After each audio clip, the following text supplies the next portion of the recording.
Assalamualaikum warahmatullahi wabarakatuh. Selamat siang, pemirsa Prima TV. Berdapat lagi ulun di sini di acara Bapak Panderan. Ulun Anugrah Hilmi selaku pembawa acara. Nah, kali ini kita kedatangan tamu dari FKWLM ya. Dan kedatangan narasumber dari FKWLM ini kita akan membahas terkait dengan Avicenna Medical Science Award atau AVIMSA 2024 dengan tema Axon, Achieve and Scope Your Knowledge. Dan sebelum kita bawa panderan nih pemirsa Prima TV dengan lebih lanjut, mungkin boleh masing-masing perkenalan diri dulu ya, biar pemirsa Prima TV tahu nih ada siapa, dari mana, ya kan boleh? Boleh. Ayo siapa yang duluan? Pakai mic boleh? Boleh, silakan. Oke, jadi perkenalkan aku Bara selaku panitia AVIMSA 2024 dan sekaligus mahasiswa kedokteran semester 5. Boleh? Oh ya, dengan Mas Bara ya. Mas atau kakak ini? Boleh Mas? No. Oke, perkenalkan nama saya Risma Yulvariani, bisa dipanggil Karisma atau Mbak Risma bebas. Saya juga dari mahasiswa semester 5 FKWLM dan saya panitia dari AVIMSA, Mas. Oke, Mbak Risma. Iya. Oke, mungkin kalau saya sendiri, perkenalkan nama saya Resvi Amalia Rahma, biasa dipanggil Resvi. Sama kayak teman-teman yang lain juga, saya semester 5 dan merupakan panitia AVIMSA. Oke, jadi kalian ini dari FKWLM dan sama-sama semester 5 ya? Iya. Biasanya semester 5 nih semester yang bikin sakit kepala biasanya. Apalagi sambil mengurus AVIMSA ya. Iya, betul. Nah, dan mungkin pemirsa Prima TV ini penasaran apa sih AVIMSA itu? Siapa yang mau jawab? Oke. Boleh? Kalau mau jargon dulu boleh kan? Oh boleh, silahkan, ada jargonnya ya? Boleh, ada. Oke, kasih dulu dong jargonnya dong. Sudah siap? Iya. AVIMSA 2024. Lampaui batas, ciptakan masa depan.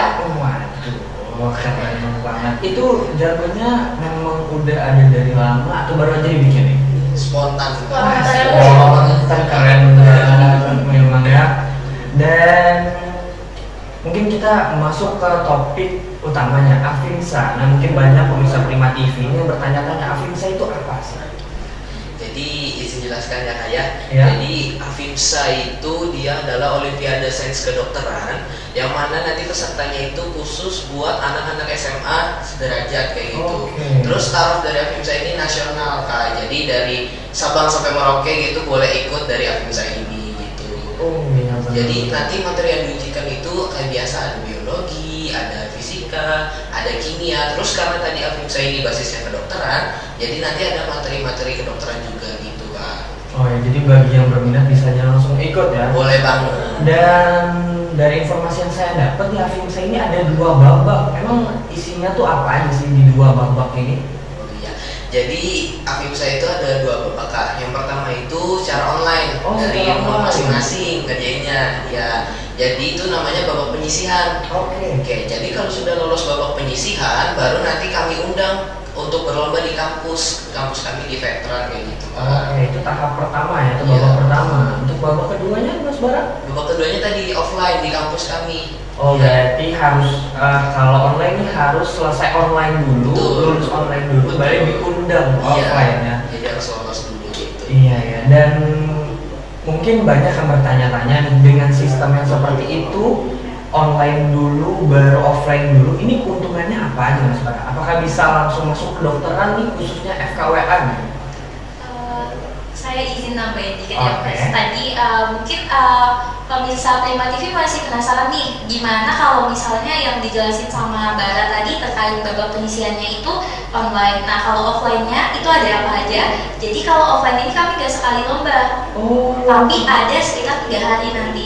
Nah, di sini nanti akan seru-seruan gitu. Nah, nanti akan dijelaskan lebih lanjut apa aja sih kegiatan yang dilakukan selama 3 hari ini, Mas. Oh, dan seperti yang Mbak Risma tadi ya. Iya. Nah, seperti yang Mbak Risma jelaskan tadi, selain lomba kita akan seru-seruan apa nih di AVIMSA ini? Untuk AVIMSA sendiri kita akan seru-seruan itu kita nggak cuma lomba, Hmm. benefitnya banyak banget. Jadi kalau misalnya teman-teman tertarik untuk bergabung di AVIMSA, teman-teman itu nanti akan ada city tour, kemudian kampus tour. Jadi nanti kami akan menemani teman-teman peserta yang memang kami undang secara offline untuk melihat-lihat kampus kami di veteran Mas.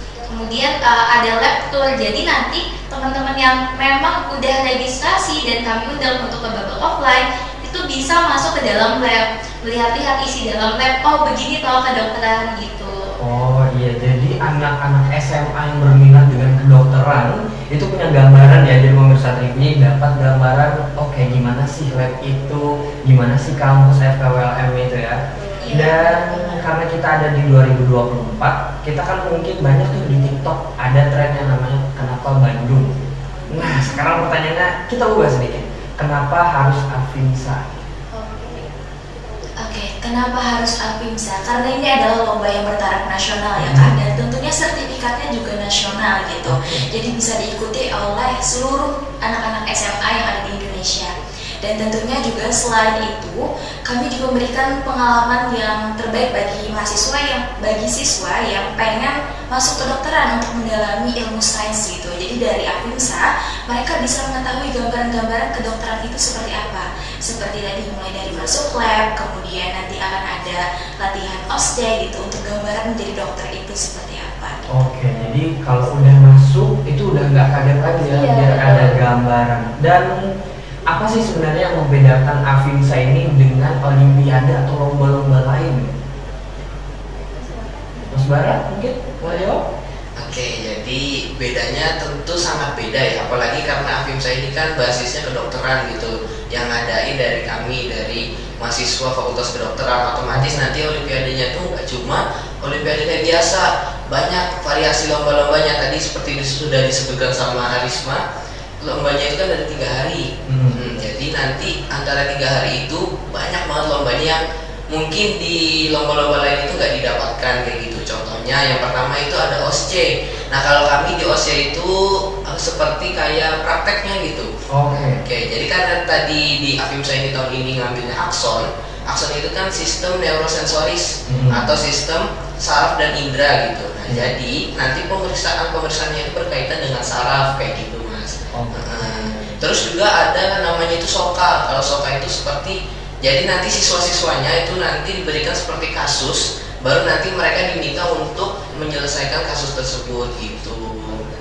Itu sih. Oh ya, jadi dengan temanya tadi itu berkaitan juga dengan lomba-lomba atau event-event yang akan dikompetisikan ya di Avimsa ini. Dan sebenarnya seberapa worth it sih Avimsa ini untuk diikuti bagi siswa-siswi yang berminat menjadi dokter nih? Mana tahu kan ada yang bisa jadi dokter muda mungkin. Oke, Risma izin jawab ya Mas. Jadi kalau dari Risma sendiri, seberapa worth it Avimsa untuk diikuti? Kayaknya 100% worth it sih. 100% worth it? Kalau dari sisi Risma kenapa 100% worth it? Jadi kan kalau dari Risma sendiri itu dulu sebelum masuk ke dokteran itu gak ada gambaran sama sekali nih apa aja sih OSCE itu gimana, SOKA itu gimana. Jadi pas masuk ke dokteran itu nggak tahu nih gimana cara ngerjainnya. Tapi pas Risma lihat nih teman-teman Risma ada yang memang udah masuk FKWLM dan mereka itu alumni dari peserta Avimsa. Nah jadi pas kami itu mulai masuk blog, mereka itu udah tahu SOKA itu ngerjainnya gimana. Terus OSCE itu pas pertama kali skill, mereka juga udah tahu, oh ini harus ngapain. Jadi kayak emang udah ada bekal duluan daripada teman-teman yang mungkin tadinya cuman sekedar tahu aja tentang kedokteran gitu mas. Oke, jadi Avimsa ini ibarat sekolah itu lesnya ya. Les dulu, kita nambah bekal dulu, kita belajar dulu. Nanti pas udah masuk kedokterannya, udah tahu ya kan. Jadi bisa langsung sharing-sharing dengan teman-teman yang lain yang baru masuk kan. Dan kan Avimsa ini tadi berbasis nasional dengan sistem online dulu baru offline. Nah ini pesertanya ini boleh dari mana aja sih kalau boleh tahu nih ya, biar teman-teman di rumah itu pemirsa Prima TV ini tahu gitu Avimsa ini pesertanya dari mana saja mulainya. Karena tadi Avimsa bertaraf nasional ya kak, berarti itu untuk seluruh Indonesia. Jadi dari semua pulau yang ada di Indonesia itu boleh banget untuk mengirimkan delegasinya gitu. Dan nantinya akan ada babak penyisihan itu secara online dulu, dan baru yang lolos di semifinalis itu akan langsung offline di Fakultas Kedokteran. Dan juga tentunya mereka itu akan ketemu anak-anak SMA yang bukan hanya teman-temannya aja, tapi akan ketemu anak-anak SMA lain gitu loh, dan menjadi salah satu benefitnya juga di sini. Oke, jadi selain mereka bersaing, mungkin mereka juga bisa nambah temuan ya, nambah ilmu, sharing-sharing. Nah, gasan pemirsa Prima TV, sebelum lanjut lagi kita berpandaran di sini tentang Afimsa ini lebih jauhnya gimana dan segala macam. Ada iklan yang mau lewat dulu. Pemirsa Prima TV jangan kemana-mana karena setelah ini kita akan lanjut lagi di Bapak Pandaran.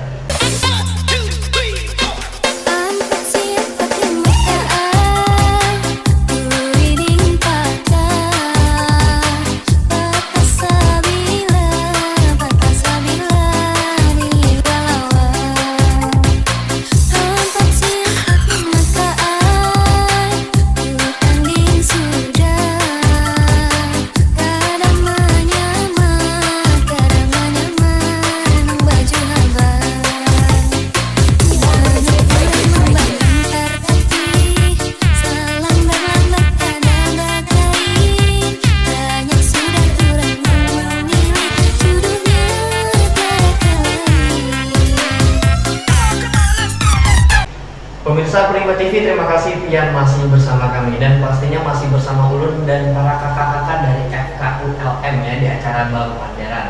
Nah, ini kita lanjut lagi membahas, mungkin tadi sudah kita membahas Afimsa ya. Sekarang kita membahas ke kampus life ya. Kita membahas daily activity sebagai mahasiswa kedokteran ya kan. Nah, Kak, tips and trick dong untuk masuk ke kedokteran ini gimana gitu? Entah jalur SNBP atau SNBT ya sekarang kan? Oke, karena kami di sini dari latar belakang yang beda-beda juga. Oke, kalau tahun kita kan tahun 2022 ya, itu tahun pada saat zaman masih SNMPTN, SBMPTN. Kalau sekarang udah diganti jadi SNBP sama SNBT gitu.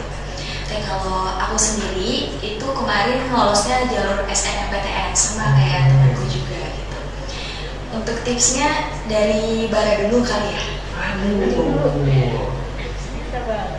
Oke, jadi kan kalau si Respi sama Risma ini kan SNBP ya. Nah, kalau aku sendiri kan itu masuk SNBT atau kalau dulu namanya SBMPTN gitu. Nah, jadi kan kalau SBMPTN dia itu kan kayak UTBK, kayak ujian nasionalnya gitu ya. Iya, betul. Nah, jadi kalau tips and triknya sih yang penting itu konsisten, karena kan ibaratnya itu setahun gitu persiapan belajar UTBK itu harus benar-benar nyicil, jangan pas deket-deket UTBK belajarnya. Terus dari pengalaman sih kemarin itu 1 tahun itu full belajar biologi sama kimia, karena kan emang yang berkaitan sama kedokteran itu biologi sama kimia gitu kan. Jadi emang benar-benar memperdalam biologi sama kimia, terus baru di akhir-akhir belajar matematika sama fisika gitu sih. Yang intinya itu kalau SBMPTN ini atau SNBT ya, itu yang penting itu konsisten sama disiplin sih kan gitu. Oke, jadi untuk jalur SB ini mungkin memperdalam ilmu basicnya ya. Betul. Dari segi sains. Nah, kalau dari segi SN, persiapan dari SMA-nya gimana ya kan?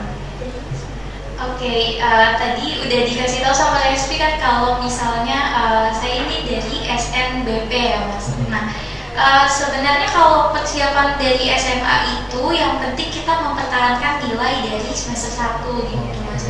Jadi emang kayak dari semester 1 itu saya udah habis mau masuk ke kedokteran.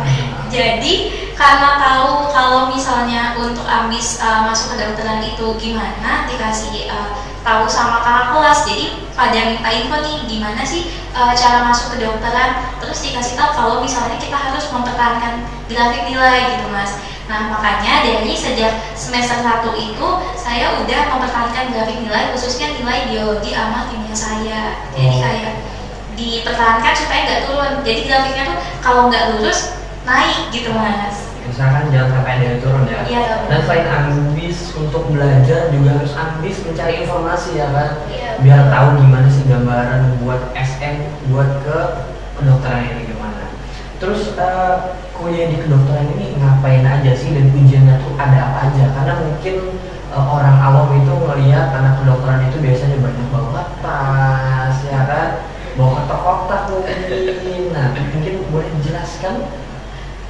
Oke, kalau dari saya dulu ya, terkait kuliah kedokteran ini ngapain aja. Sebenarnya kuliah kedokteran itu sama kayak kuliah lainnya, kita ada kuliah seperti biasa, belajar, ya dengerin dosen di kelas, jelasin materi dan lain sebagainya. Tapi tadi kami ada nyinggung nih di Afimsa, ada SOKA, ada OSDE yang mungkin orang-orang itu kurang familiar dengan hal itu.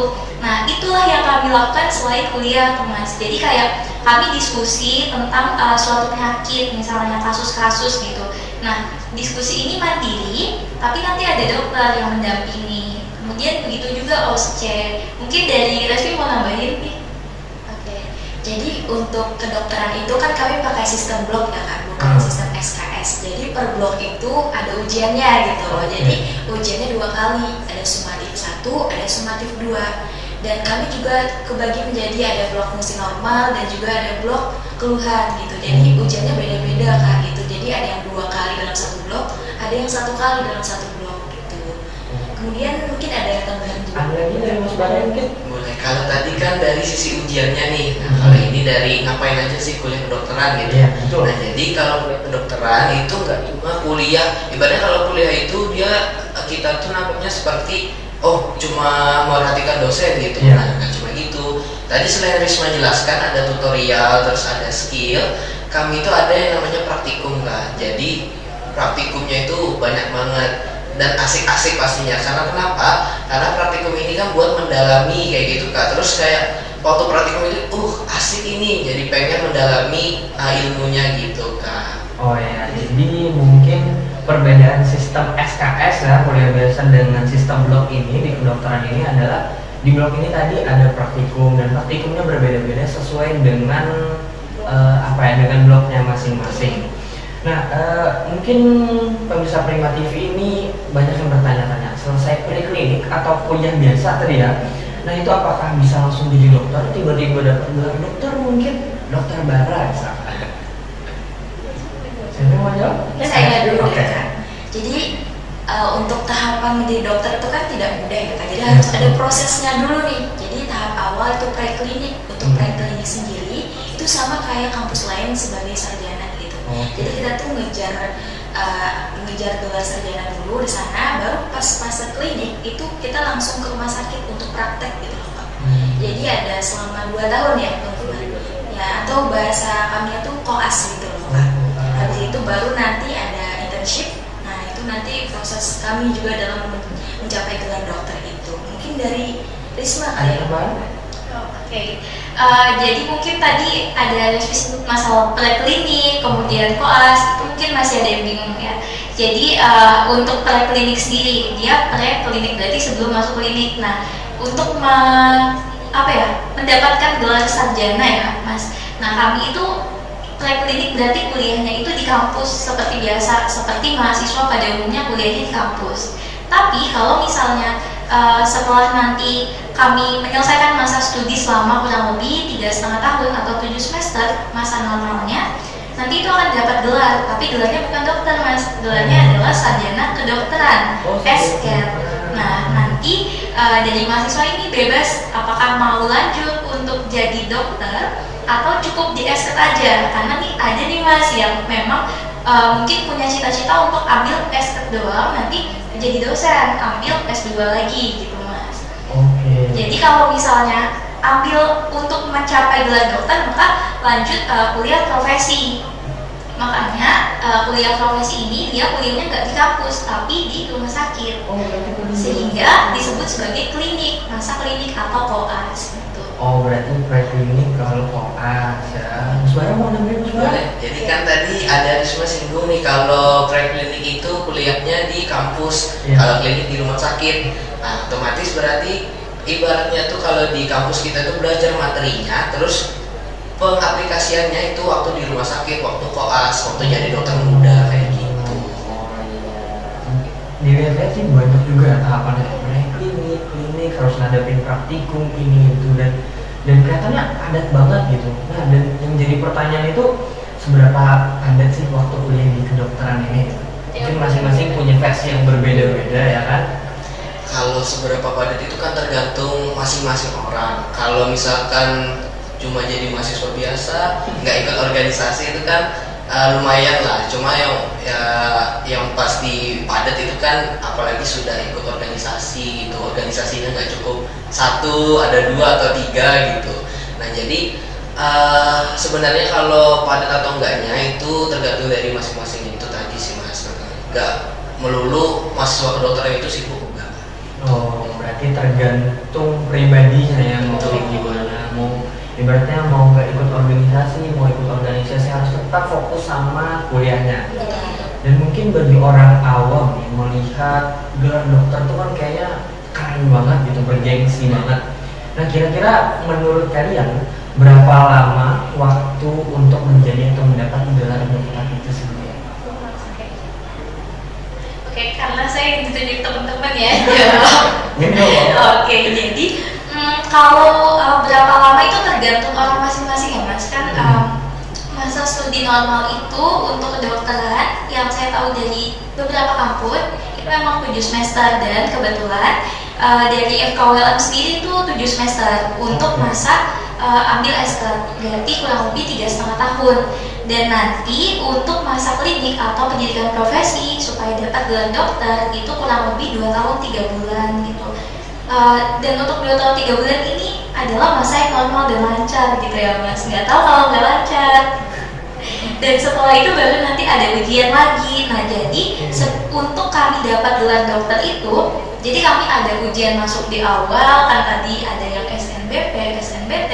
Nah di akhir sebelum dapat gelar kami ujian lagi. Yang kurang lebih ini mungkin kalau teman-teman cari namanya adalah UKM PPD. Nah itu adalah ujian nasional Mas, bertaraf nasional yang nanti kalau lolos ujian ini maka bisa jadi dokter dengan melewati acara sumpah dokter gitu. Oh, oke. Jadi Kayaknya kurang lebih 6 tahunan lebih ya Mas. Kalau full ya. Full lancar. Kalau lancar. Ya betul. Ya mungkin 6 sampai 6,5 tahun ya. Tapi dengan waktu yang selama itu sangat-sangat sesuai sih dengan tanggung jawab yang akan diemban ya kan. Dan dengan waktu yang selama itu nih apa ya? Kebiasaan apa atau habit apa yang harus dimiliki oleh seorang mahasiswa atau mahasiswi ke dokter? Karena waktunya lama banget ya. Saya aja membayanginnya kayak aduh capek gak sih gitu. Oke, mungkin dari saya ya Kak. Kalau habit yang memang perlu kami ada itu adalah manajemen waktu. Itu yang paling utama, karena kan kita punya prioritasnya masing-masing, tapi jangan sampai akademik itu yang kita duakan, tetap kita nomor satukan gitu loh. Jadi meskipun kita punya ada yang kura-kura, ada yang kupu-kupu ya kayak ada yang ikut organisasi atau ada yang enggak, itu tetap harus memprioritaskan akademik gitu. Jadi ya memang harus bisa pandai-pandai bagi waktu untuk mahasiswa. Ini pun berlaku buat kampus lain juga gitu, bukan hanya kami sebagai kedokteran, karena manajemen waktu itu harus benar-benar kita miliki semuanya. Mungkin ada tambahan? Ada tambahan selain manajemen waktu? Boleh deh, yang penting kalau ibadah kalau kita kuliah ini kan berjuang, gak cuma kuliah kedokteran semuanya kan berjuang. Nah, namanya berjuang itu perlu konsisten sama disiplin, karena kalau nggak konsisten nanti semangat di awal, pas di tengah-tengah, pas di akhir-akhir nanti sudah capek menyerah. Nah jadi kita harus punya konsisten dan juga rasa disiplin yang tinggi gitu. Iya, kan semua mau nambah lagi? Kayaknya sama-sama aja ya. Oh, kurang lebih aja ya jawabannya. Iya, selain manajemen waktu, disiplin dan konsisten itu modal utama banget ya. Nah, dengan 3 modal ini tadi, gimana sih cara mempertahankannya? Karena jangka waktu untuk bertahan di kedokteran ini kan agak lama. Pasti itu ada pemikiran bahwa capek, pengen nyerah aja deh kayaknya. Nah, tips-tips dong. Nah, dibagi buat anak-anak SMA nih, bagi pemirsa Prima TV yang pengen masuk kedokteran dan bisa mempertahankan motivasinya untuk terus stay di kedokteran ini. Aku ingin jawab ya Mas. Jadi kalau misalnya tadi demotivasi, hilang motivasi ini pasti ada pada tiap mahasiswa. Gak cuma mahasiswa kedokteran, mungkin kayak kita baru masuk kuliah aja tuh tiba-tiba pas kuliahnya gitu-gitu aja pasti kita kayak ngerasa bosan kan ya Mas. Makanya akan kehilangan motivasi. Dan yang dilirik banget, apakah anak kedokteran ini kehilangan motivasi karena kuliahnya lama banget? Kami pernah kehilangan motivasi, tapi cara kita konsisten itu gimana sih? Yang pertama itu adalah kita butuh teman-teman yang memang support untuk selalu mendukung kita di setiap keadaan, dimana kalau misalnya kita hilang motivasi, mereka yang nguatin gitu. Kedua mungkin peran dari keluarga. Peran dari keluarga ini sebenarnya yang utama tadi, karena kalau misalnya nggak ada peran pendukung dari keluarga, pasti kita bakal merasa kayak sendiri gitu ya Mas. Tapi kenapa saya sebut tadi teman di awal, karena untuk anak-anak perantau, contohnya saya gitu kan, yang selalu menemani secara dekat, secara langsung itu adalah teman. Jadi usahakan antara keluarga dan teman ini memang punya hubungan yang baik, sehingga tadi bisa sama-sama mendukung kita untuk sama-sama lulus jadi dokter dan sama-sama sukses. Itu sih Mas dari saya. Oke, jadi selain self motivation itu support system dari outside-nya kita itu penting banget juga kan. Teman, keluarga, atau mungkin yang punya pasangan mungkin bisa dijadikan support Betul system. banget. Kayak Mas Bara ini. Aduh, support systemnya luar biasa banget ini Mas ya. Karena sudah bertahan sampai semester 5 ini. Kalau saya sih yang penting satu, restu dari orang tua. Waduh, itu penting banget juga ya kan. Nah, dengan dengan support system tadi, motivasi dari diri sendiri dan segala macamnya, keinginan kalian untuk menjadi dokter itu berangkat dari mana sih? Dari keinginan orang tua kah? Atau ambis kalian sendiri kah? Atau kalian melihat bahwa wah, dokter itu keren banget, pakai pakaian putih, keren, kerjanya di rumah sakit gitu. Kira-kira gimana tuh? Jawaban masing-masing deh biar lebih asik gitu. Kenapa memilih menjadi seorang dokter? Oke, karena kami kan awal masuk kuliah itu ada ditanyain kan, kamu mau masuk kedokteran itu karena pilihan pribadi atau karena dorongan orang tua? Itu ditanyain duluan gitu, biar kita tuh bisa mempertahankan diri di kedokteran, apakah mau keluar atau tetap di kedokteran gitu, karena kuliahnya lama gitu ya. Kalau saya sendiri ya, jujur ya Kak, awalnya karena dorongan orang tua. Dan takdir Allah saya lolosnya lewat jalur prestasi. Oh berarti itu memang takdir saya gitu loh. Karena awalnya waktu SMA itu saya tuh suka banget ikut kegiatan kepemasan. Nah dari sana timbullah kesadaran bahwa oh saya punya kewajiban nih untuk membantu masyarakat gitu. Salah satunya melalui jalur kedokteran ini. Oh ternyata di sini tanggung jawab saya yang ditunjukkan oleh Allah gitu. Akhirnya dari sinilah saya berusaha untuk konsisten dan benar-benar pengen menjadi dokter seperti itu Kak. Oke, lanjut mungkin jawaban dari Mbak Isma ya. Oke, kalau dari saya sendiri ya Kak, kalau misalnya orang tua saya itu memang dari kecil, saya dan saudara-saudara saya itu diarahkan bebas mau pilih yang mana. Jadi kayak dikasih tahu kalau misalnya kamu mau jadi guru begini gitu, kalau kamu mau jadi dokter begini, kemudian kamu mau ambil apa begini. Dan waktu SD itu sebenarnya saya cita-citanya berubah terus ya. Jadi dari pertama SD guru bahasa Arab, kemudian SMP kelas 7 mau jadi guru matematika. Terus karena SMP itu saya ikut kegiatan PMR dan saya ketua 2 tahun jadi ketua PMR. Jadi di situ saya ngerasa kayaknya saya suka deh kegiatan-kegiatan kemanusiaan dan turun ke masyarakat untuk membantu orang-orang gitu. Dan dari situ akhirnya saya pengen jadi dokter. Dan saya juga pengen gitu melihat orang-orang di tempat saya itu fasilitas kesehatannya mungkin belum sebaik itu gitu loh Kak. Jadi saya pengen ketika saya menjadi seorang dokter nanti, saya mampu untuk meningkatkan kualitas fasilitas kesehatan di daerah saya gitu. Apalagi orang-orang yang tadi belum mampu untuk mencapai atau menjangkau fasilitas kesehatan yang baik. Kalau dari Mas Bara, kenapa nih memilih menjadi seorang dokter? Iya, kalau dari aku sendiri pribadi, sama sekali waktu dari kecil bahkan waktu SMA itu gak ada kepikiran buat jadi dokter gitu. Pernah waktu saya ingat banget waktu kelas 10 ditanyain cita-citanya jadi apa, padahal cuma iseng jawabnya jadi dokter gitu. Terus waktu ingat banget waktu kelas 12 itu ada diskusi sama orang tua karena nggak kepikiran sama sekali itu buat jadi dokter. Terus dari beberapa pertimbangan itu ya udah kita jalanin buat coba daftar di SBM itu masuk ke dokteran gitu, dan alhamdulillah takdir Allah bisa keterima di FK kayak gitu. Oke, berarti ada yang dari berangkatnya motivasi diri sendiri, ada yang berangkat dari dorongan orang tua dulu, atau mungkin ada tadi kayak Mas Bara diskusi sama orang tua dulu ya. Ternyata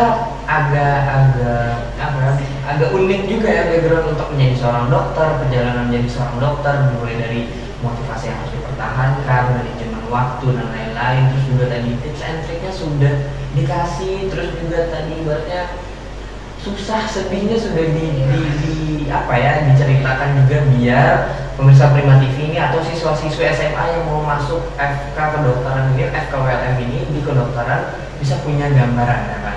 Nah, dan geser pemirsa Prima TV, sebelum lanjut lagi kita bawa panderan lawan bobohan FKULM ini, kita iklan dulu. Jadi jangan kemana-mana karena setelah pesan-pesan berikut ini kami akan hadir kembali. Tetap di Bawa Panderan.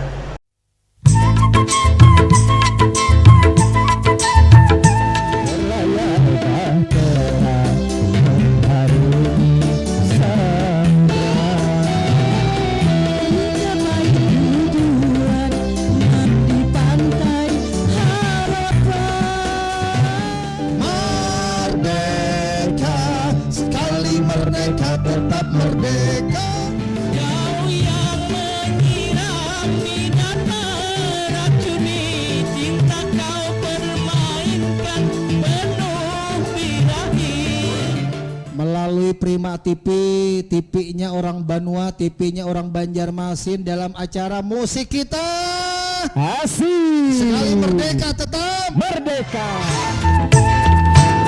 Saksikan Dangdut Prima saban hari Kamis pukul 16 waktu Indonesia Tengah hanya di Prima TV. Pemirsa Prima TV, berdapat lagi Ulun Anugerah Hilmi masih di acara Bapak Panderan dan pastinya masih lawan kakak-kakak dari FKULM. Nah, kan tadi kita diawali sudah memperkenalkan diri ya, dan masing-masing dari momen band ini empat organisasi atau ikut organisasi. Nah, selama menjadi mahasiswa kedokteran ini, apakah tetap bisa berprestasi dan aktif organisasi ini kira-kira? Karena kan tadi jadwal menjadi seorang mahasiswa kedokteran ini agak padat dan agak melelahkan ya. Siapa yang mau jawab dulu? Bara dulu. Oh, dari Bara dulu. Oke, jadi izin jawab ya kayak. Jadi kan aku ikut himpunan, terus di himpunan juga kan sebagai koor divisi pendidikan dan profesi, terus juga megang program kerjanya ini Afimsa sebagai ketua pelaksana. Nah, alhamdulillah sih dari semester 1 sampai semester 5 ini alhamdulillah bisa konstan gitu kan nilainya gitu. Yang intinya tadi yang sudah disebut sama Respi, manajemen waktunya itu jangan sampai jelek kayak gitu. Makanya dari semester per semester itu selalu belajar untuk manajemen waktu dengan baik kayak gitu. Oke, itu jawaban dari Mas Bara. Lanjut tadi siapa? Respi dulu. Oh, Iya. Mbak Respi dulu ya kayaknya. Kalau dari saya sendiri Kak, kalau misalkan kan kita tuh harus tahu dulu kan passion kita di mana gitu. Betul. Nah, di sini itu selain akademik, organisasi itu sebagai faktor pendukung biar kita tuh nggak burn out gitu loh Kak. Iya. Jadi sebagai motivasi kita buat cari relasi dan lain sebagainya. Nah, kebetulan kalau saya sendiri ikut yang di kampus dan di luar kampus gitu. Kalau kampus ya himpunan mahasiswa. Kemudian untuk luar kampus saya ikut Nananggalu nih Pak. Nananggalu Hulu Sungai Utara. Alhamdulillah udah demis tahun ini gitu. Jadi udah selesai jabatannya. Jadi tinggal lanjut di kampus lagi. Dan juga kalau di kedokteran itu ada yang namanya ISMKI Kak. Jadi Ikatan Senat Kedokteran Mahasiswa Indonesia. Jadi kami itu dikumpulin dalam satu wadah. Di sana itu kumpulan dari universitas seluruh Indonesia. Nah, di sana itu ada bagian pengurus, ada bagian anggota. Kalau anggota itu ya kita semua yang masuk kedokteran gitu. Kalau pengurus itu beda-beda lagi, ada yang dari wilayah 1, 2, 3, dan 4 gitu. Jadi kebetulan saya juga pengurus di sana gitu loh Kak. Jadi alhamdulillahnya bisa ketemu juga sama teman-teman yang dari universitas lain gitu. Itu salah satu faktor pendukung saya bisa bertahan di kedokteran gitu. Bisa sambil cari ilmu Iya ya. betul. Mungkin dari situ. Dan Asma? Oke, kalau tadi Bara udah bahas tentang gimana bisa berorganisasi, Respi bahas tentang prestasi dan organisasi, dan emang banyak banget nih Kak teman saya saat ini. Jadi saya mau bahas antara keduanya. Nah, kalau misalnya untuk seorang mahasiswa kedokteran, apakah tetap bisa berorganisasi dan berprestasi? Jawabannya bisa. Sesuai dengan kata Respi tadi, sesuai dengan passion masing-masing dan supaya nggak burn out. Jadi kalau misalnya kita cuman itu kan tergantung orang masing-masing ya. Ada yang kayak dia itu nggak bisa diam, emang dari SMA anak organisasi banget. Jadi kalau misalnya cuma kuliah-kuliah aja itu bakal pusing gitu loh Kak. Apalagi organisasi-organisasi ini emang menambah pengalaman dan relasi. Memang banyak soft skill yang memang tidak kita dapatkan di kuliah, tapi kita dapatkan di organisasi. saya ikut himpunan mahasiswa, saya anggota Penpro, jadi anggotanya dari Barat, dan Penpro itu lumayan banyak untuk program kerjanya. Jadi kalau misalnya dibilang sibuk lumayan, tapi bisa aja tetap untuk berprestasi. Dan alhamdulillah kebetulan saya baru balik dari Jogja kemarin, jadi saya lomba ke Jogja bareng teman saya, dan alhamdulillah dapat juara 1 gitu. Kami lomba poster tentang kedokteran. Jadi untuk teman-teman yang merasa kayak lomba-lomba kedokteran hanya sekedar olimpiade, nggak bisa lomba-lomba lain, tetap bisa berprestasi, baik itu akademik maupun non akademik, seperti Respi yang menjadi Galuh, saya yang bisa ikut lomba poster, dan teman-teman saya yang masih bisa ikut lomba-lomba akademik lainnya yang memang difasilitasi oleh kampus. Nah, itu tadi ya jawaban dari masing-masing sudah memberikan pandangan dan pengalamannya masing-masing. Ada yang prestasinya sebagai Galuh, ada yang baru pulang dari lomba dari Jogja. Mungkin kali ini termasuk jadi apa ya, kalau bahasa sekarang tuh kura-kura. Iya, Ya, kuliah rapat, tapi itu tadi tidak boleh menduakan akademik ya, karena intinya ya itu gitu loh, karena itulah yang dipakai untuk menjadi apa ya, konsistensi patokan supaya kalian bisa stay di kedokteran dan tidak kalah saing pastinya kan. Nah, sedikit membahas Afimsa lagi. Kenapa sih mahasiswa kedokteran itu atau orang-orang di luar sana, siswa-siswi SMA di luar sana itu harus ikut Afimsa? Apa sih prospek kedepannya yang diharapkan dari Afimsa ini sendiri? Kayaknya belum bisa jawab deh. Oke, Mas Bara. Oke, jadi kenapa sih harus Afimsa gitu ya? Jadi dulu kan saya juga pernah SMA gitu. Dulu otomatis juga ada Afimsa juga, tapi waktu saya masih SMA, masih belum jadi pengurus. Nah, waktu itu kan dari tadi pernah saya bilang, kan saya nggak ada kepikiran nih buat masuk kedokteran, jadi ya nggak ada kepikiran buat ikut Afimsa ini gitu. Nah, jadi waktu saya lihat teman angkatan saya ikut Afimsa, mereka tuh tadi kan kata Respi Risma lebih siap, terus mereka tuh lebih tahu dari saya. Nah, saya tuh iri dan saya tuh merasa kok nyesel gitu dulu nggak ikut Afimsa. Makanya kalau adik-adik yang SMA pengen masuk kedokteran atau mungkin masih ragu untuk masuk kedokteran, bisa aja join Afimsa. Siapa tahu dengan join Afimsa ini bisa lebih mantap hatinya buat masuk kedokteran, kayak gitu sih. Oke, ada tambahan? Atau kayaknya kurang lebih aja jawabannya? Saya kurang lebih. Kurang lebih aja jawabannya. Nah, seperti apa Mas Bara bilang tadi, menyesal sedikit karena tidak ikut Afimsa. Nah, sekarang pertanyaannya, apa dampak yang dirasakan setelah mengikuti Afimsa ini sebagai mahasiswa kedokteran? Boleh langsung jawab? Boleh langsung. Iya. Jadi kan tadi di Afimsa itu kan banyak banget kan lombanya, variasi lombanya. Nah, variasi lombanya itu kita itu ngambilnya dari variasi-variasi ujian yang ada di kedokteran. Jadi terus selain ada ujian-ujian di kedokteran juga ada yang namanya tadi lab tour, ada kampus tour. Nah, jadi apa sih benefitnya? Nah, jadi yang buat anak-anak SMA ini yang ingin mau masuk jadi mahasiswa kedokteran, otomatis mereka tuh lebih tahu, lebih siap gitu kan. Otomatis setelah mengikuti Afimsa ini, jadinya tuh mereka lebih paham gitu. Oh, jadi mahasiswa kedokteran tuh kayak gini. Jadi nggak cuma kuliah, ada ini, ada ujian ini, ada kegiatan praktikum ini, kayak gitu kan. Berarti ikut Afimsa ini ikut apa ya? Menambah pengalaman Iya, gitu. menambah pengalaman, nambah ilmu juga, biar pas masuk kedokteran udah tahu knowledge-nya, udah tahu ilmunya, jadi bisa ya agak sedikit easy going lah Iya, untuk betul. mengikuti pembelajaran di Fakultas Kedokteran ini. Dan saya pengen nanya nih, setelah kalian sukses menjadi seorang dokter, amin ya, as soon as possible, kalian pengen melanjutkan studi mana nih? Dari Respi. Soalnya kan tadi katanya ada yang ngincar S.Ket.nya doang untuk stop dan jadi dosen, ada yang pengen jadi dokter, benar-benar dokter kerja di rumah sakit. Nah, kira-kira kalian tuh termasuk yang mana nih?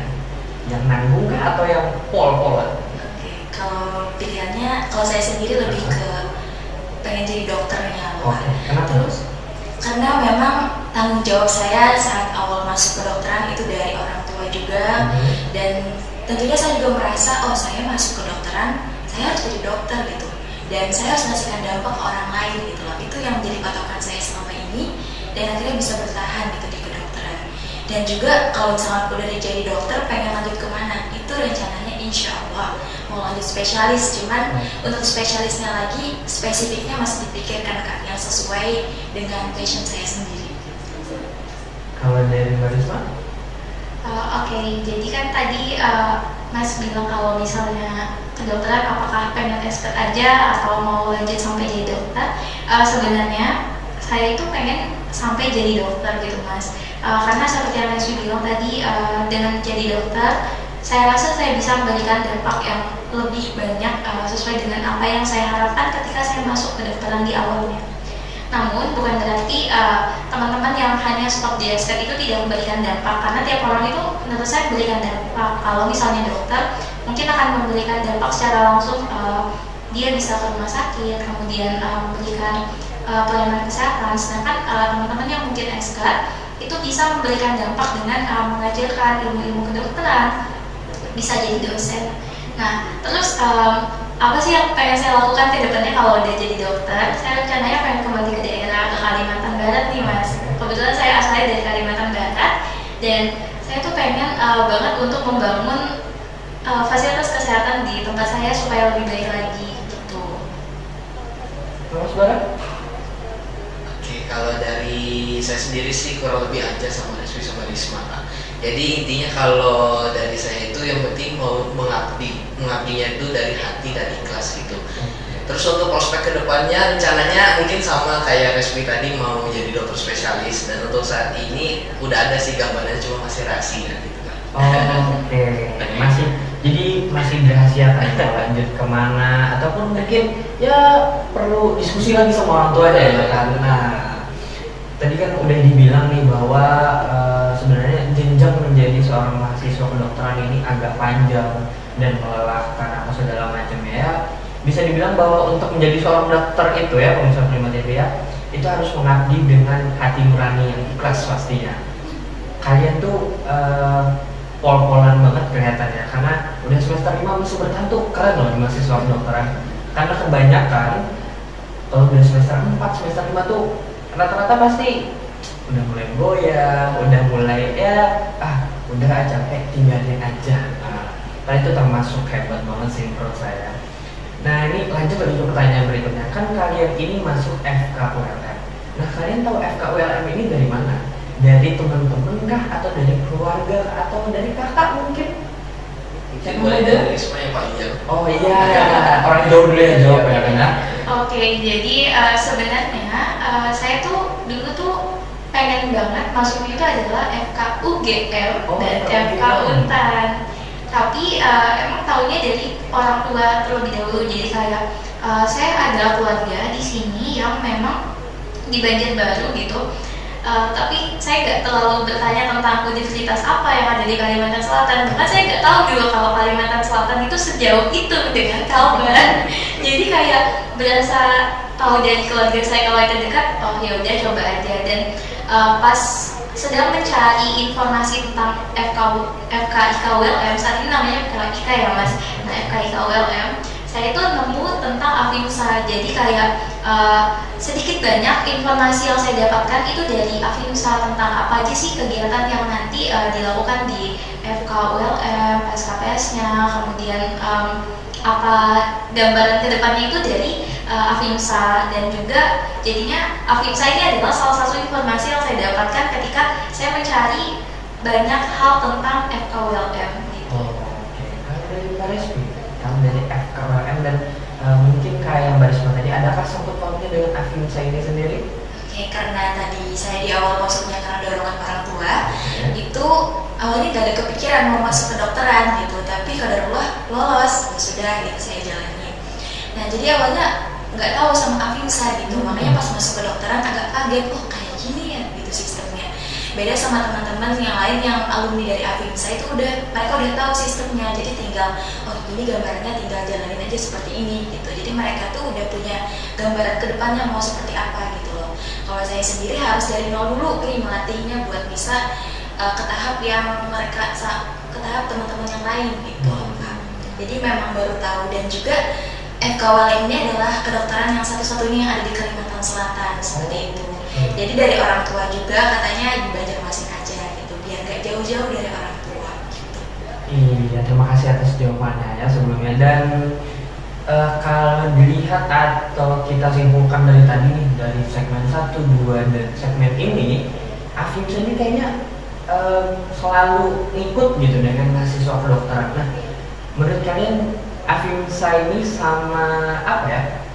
Sama kedokteran ini bisa terpisahkan nggak sih? Secara kan ibaratnya Afimsa ini les untuk masuk ke kedokteran itu sendiri.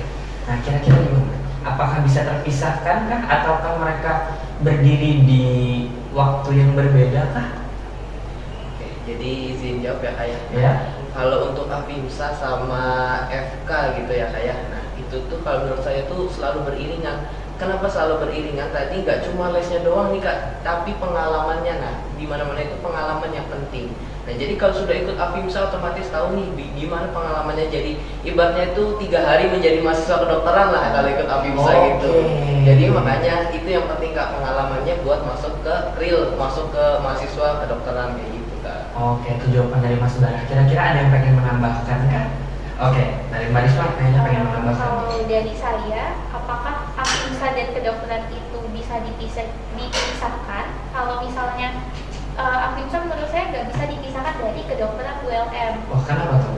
Karena saya Saya ngerasa merasa bahwa Afimsa itu adalah sebagai brandingnya FKULM. Jadi teman-teman saya tahu, kalau saya tahu FKULM tadi dari keluarga, kemudian lihatnya Afimsa. Nah kalau teman-teman saya tahu, itu adalah lihat Afimsanya dulu, baru tahu kalau ada FKULM, dan baru tahu nih kualitas FKULM itu gimana, dan gimana sih FKULM di mata nasional gitu. Itu dilihat dari Afimsa dulu kak. Jadinya menurut saya itu emang nggak bisa dipisahkan sih.